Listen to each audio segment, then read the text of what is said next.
You're watching Mirror 7 News. Stay informed, stay ahead for more news. Poland has requested an emergency meeting of the United Nations Security Council after what it describes as an unprecedented Russian drone incursion into its airspace. The incident unfolded in eastern Poland, where several drones flew in from across the border, damaging at least one residential building. The Polish government has made it clear that this was not an accident, but a deliberate act that lasted through the night, involving nearly 20 confirmed violations and dozens of drones, some of which were shot down. Deputy Prime Minister and Foreign Minister Radosław Sikorski spoke about the situation, emphasizing that Poland is drawing global attention to the seriousness of this breach. He said the response from allies has been overwhelming, describing it as a tsunami of support.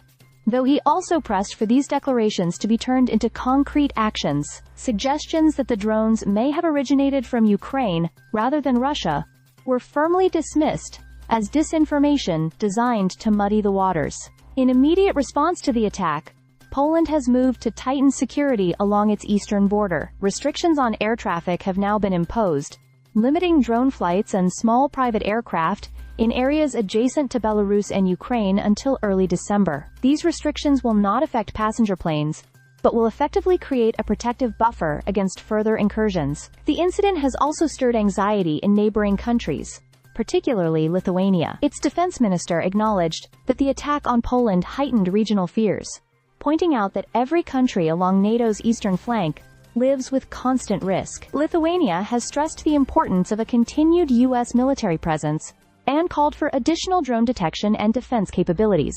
A joint statement was issued by the foreign ministers of Lithuania, Ukraine, and Poland, condemning the drone attacks as a deliberate provocation. They called for closer coordination on air defense and urged international partners to step up support for Ukraine while strengthening NATO's eastern defenses. The message was clear: only a firm and unified response can deter further escalation. Polish President Karol Nawrocki described the incident as a test of both military and political readiness.